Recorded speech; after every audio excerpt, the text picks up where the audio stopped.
Boa noite. 24 horas depois da tragédia da Pont des Alpes, que matou em Paris a princesa Diana e o seu namorado milionário egípcio Dodi El Fayed, o mundo continua perplexo e estarrecido. A morte de Lady Di, como era carinhosamente chamada em todo o mundo, deixou seguramente esse domingo mais triste. Foi uma morte brutal a 160 km/h, num dos túneis que cortam o rio Sena. Uma morte que nos deixa com um profundo sentimento de injustiça. Os britânicos vão ter uma longa noite pela frente. A morte da princesa Diana provocou uma comoção sem precedentes. E as homenagens à mulher amada pelos súditos não param. Vamos conversar agora com o repórter Cílio Bocaneira, que está em Londres. Qual é o clima neste momento aí em Londres, Cílio? Irmã, é madrugada aqui em Londres e os tributos à princesa morta continuam. De dia eram flores à porta do Palácio de Buckingham, de Kensington, mas agora à noite são velas que as pessoas acendem em homenagem àquela que muitos chamam de a princesa do povo, de tanto que ela era querida por aqui. O corpo da Diana está sendo velado privadamente numa capela, sem acesso para o público ou para a imprensa. Já o companheiro dela, o Dodi El Fayed, que era muçulmano, morreu no mesmo acidente e já foi enterrado agora à noite numa cidadezinha ao sul de Londres. A religião dele exige um enterro rápido. Esse, como você dizia, esse impacto emocional coletivo da morte da Diana aqui, lembra um pouco o que ocorreu no Brasil quando morreu Ayrton Senna.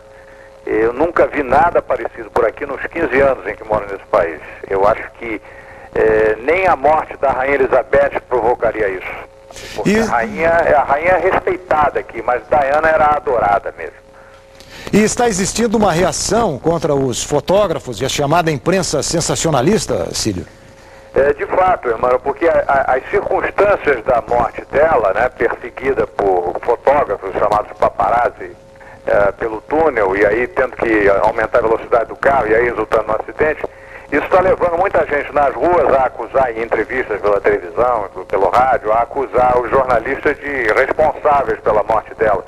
Vários jornalistas em Paris e aqui em Londres já foram verbalmente agredidos na rua, por enquanto é só verbalmente, mas acusados de participação nessa tragédia. E o irmão dela, inclusive, já saiu acusando pesado. Ele apontou editores e proprietários de jornais de terem sangue nas mãos, por incentivarem a intrusão na vida dela.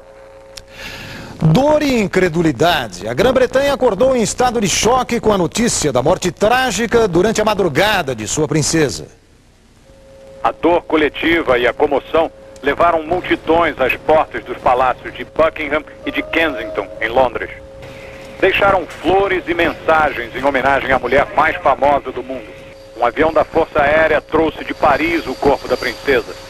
A bordo, o ex-marido, o príncipe Charles, e as duas irmãs de Diana.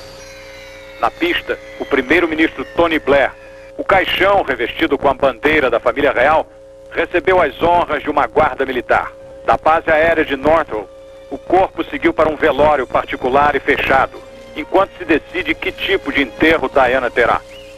Diante da comoção nacional, acredita-se que governo e família real decidirão em conjunto por um funeral de Estado, com todas as honras, pompa e cerimônia, no incomparável estilo britânico. No mesmo avião, o príncipe Charles seguiu para a Escócia, ao encontro dos dois filhos, que viviam com a princesa, mas passavam férias com o pai. De Londres, Cílio Bocaneira. Diana de Gales era considerada a mulher mais fotografada do mundo. Tornou-se personalidade internacional ao entrar para a família real inglesa, mas o fascínio que exerceu sobre a opinião pública mundial não se deve só a isto. Lady Di, na verdade, foi a personagem central de um conto de fadas às avessas. Aos 19 anos, muito bonita, começou um caso de amor com o herdeiro do trono inglês, Charles, o príncipe de Gales. E em 1981 casou com ele.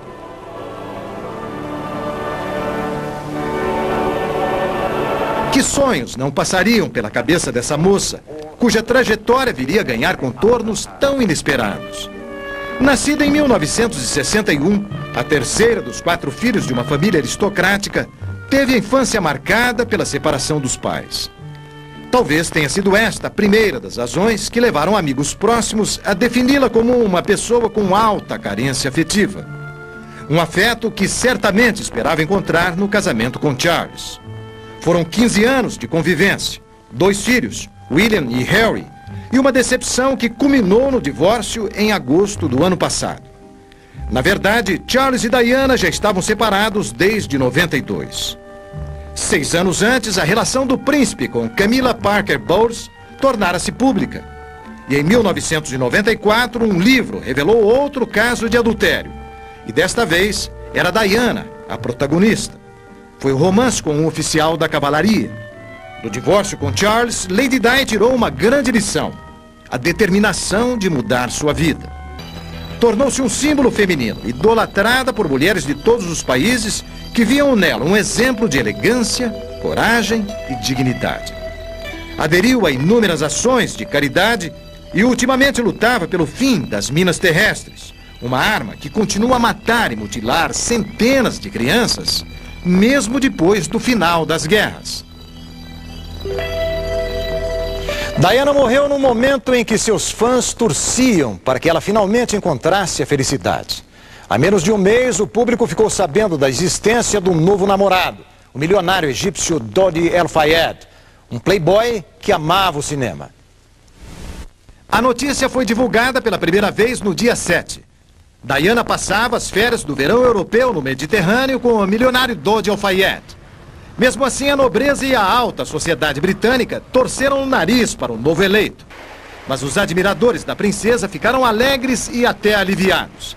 Esse poderia ser o fim da inexplicável falta de sorte de Diana com os homens. Dodi tinha fama de conquistador, mas os fãs torciam para que ele se rendesse aos encantos da princesa e que desta vez o namoro tivesse um final feliz. A noite que terminou tão tragicamente prometia muito romance. Diana e Dodi chegaram a Paris ontem à tarde para passarem o fim de semana. Claro que imediatamente começaram a ser seguidos pelos paparazzi. À meia-noite saíram do Hotel Ritz, onde jantaram, e seguiram para uma propriedade da família de Dodi El-Fayed, onde passariam a noite.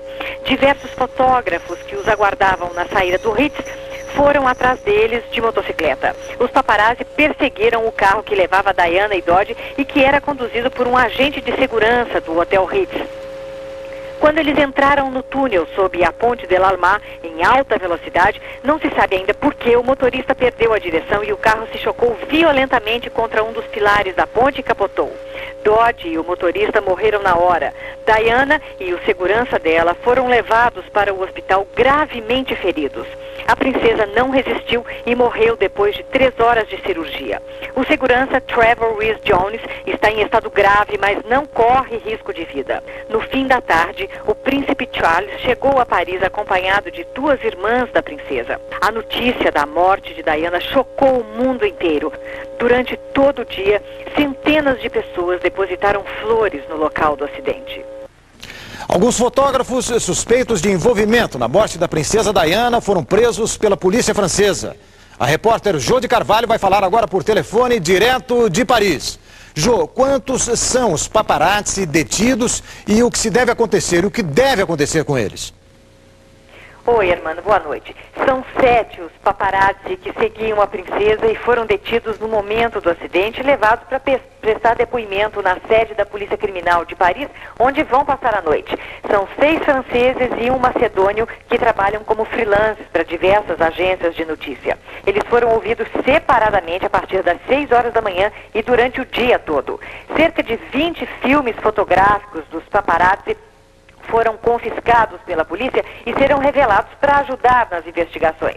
Até agora não há nada que de fato incrimine diretamente os fotógrafos, mas fala-se na possibilidade deles serem indiciados por homicídio involuntário, omissão de socorro, já que alguns continuaram fazendo fotos em vez de socorrer as vítimas, e tentativa de fuga quando a polícia chegou ao local.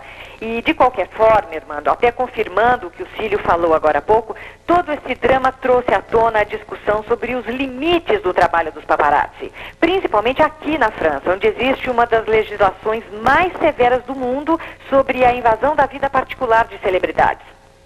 O Jô, a polícia francesa conta com uma testemunha-chave, não é mesmo?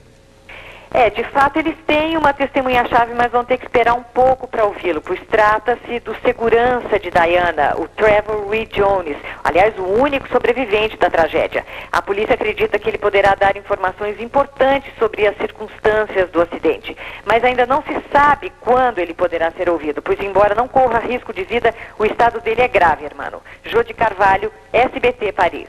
Obrigado e boa noite, Jô. E em Brasília, o Palácio do Planalto divulgou hoje uma nota oficial sobre a morte da princesa Diana. Nela, o presidente Fernando Henrique Cardoso expressa seu pesar pela tragédia e sua admiração pessoal por Lady Di. A nota encerra dizendo que, abre aspas, o presidente expressou suas sinceras condolências à família da princesa e ao povo do Reino Unido. Nesse momento de dor pela perda de uma pessoa jovem e querida que se dedicou com generosidade a temas sociais e causas humanitárias. A princesa Diana soube conquistar o respeito e o carinho de tantos em seu país e em todo o mundo. Fecha aspas. A trágica morte de Lady Di abala personalidades em todo o mundo. Do escritor baiano Jorge Amado, que descreveu a princesa como uma personagem formidável, ao cantor Michael Jackson, que, abalado, cancelou um show programado na Bélgica. A reação mais radical veio do irmão de Diana, o conde Charles Spencer. Ele acusou a imprensa sensacionalista de matar a sua irmã e afirmou que as mãos dos donos dos jornais, sem escrúpulos, estão manchadas de sangue. O presidente americano Bill Clinton e sua mulher Hillary disseram que o mundo perdeu uma pessoa especial e muito querida. Na França, o primeiro-ministro Lionel Jospin afirmou que ela era amada por todos. No Japão, o primeiro-ministro Ryutaro Hashimoto enviou condolências à família real britânica. Na Austrália, o ator Sylvester Stallone diz que está chocado. A notícia também abalou os egípcios. O acidente na França tirou a vida não só da princesa, como de Dodi Fayed, que apesar de não viver mais lá, era um cidadão egípcio. Em Calcutá, a Madre Teresa está rezando pela alma de Diana. A amizade que unia a princesa Diana e a embaixatriz brasileira Lúcia Flecha de Lima era reconhecida no mundo inteiro. O próprio presidente americano Bill Clinton encarregou seus assessores de comunicar a morte da princesa de Gales a Lúcia Flecha de Lima, mulher do embaixador em Washington, Paulo Tarso Flecha de Lima. Antes de embarcar para Londres, ela falou emocionada sobre a tragédia que atingiu a amiga. A casa dos Flecha de Lima é como se fosse uma extensão da casa da princesa Diana. Por isso mesmo, a família toda, que passa uma temporada em Brasília, se abateu tão logo começaram a ser divulgadas as notícias sobre a tragédia. A embaixatriz, que se tornou amiga da princesa de Gales quando serviu na representação do Brasil na Inglaterra, estava inconsolável. Emocionada, sem condições de dar uma entrevista, ela que acompanhou a princesa Diana em diversas partes do mundo, inclusive passando férias nos Estados Unidos, se esforçou ao ler uma nota da família. A princesa Diana engrandeceu a humanidade com seus exemplos de coragem e dignidade.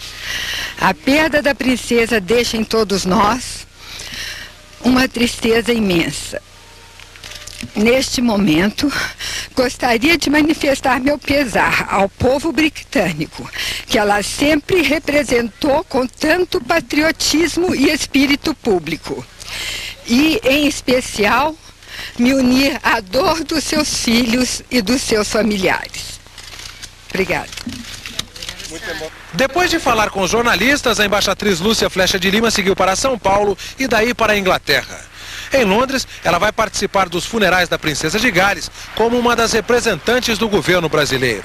Mas não é apenas nessa condição que ela estará lá.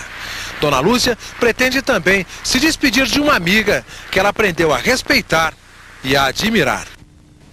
A fama e o sucesso a serviço de causas justas. Na visita que fez ao Brasil há 6 anos, a generosidade da princesa Diana marcou de forma especial um grupo de crianças carentes.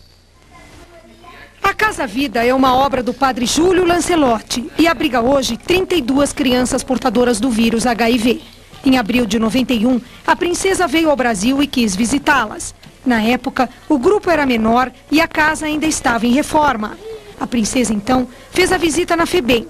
As fotos da época mostram a princesa com Thaís e Jurema, que estavam com 4 e 5 anos. Na época, a princesa visitou 14 crianças. Algumas delas ainda continuam aqui, na Casa Vida. As que conseguem se lembrar de alguma coisa se recordam de uma figura bonita, carinhosa e amiga. Você acha que ela era sua amiga? Eu não acho, eu tenho certeza. E hoje, quando o padre contou pra você o que aconteceu com ela? Fiquei triste e eu percebi que ela era mesmo uma princesa. O padre contou à princesa que precisava terminar a reforma e ela deu o dinheiro. 3 meses depois, as crianças saíam da FEBEM e chegavam a seu novo lar. O padre pediu ainda um telefone, que foi instalado no dia seguinte. Também por ordem da princesa, a Casa Vida ganhou um carro. Disse a ela, eu gostaria de pedir à senhora de que nunca nos esquecesse e fosse como que uma madrinha, uma protetora da Casa Vida.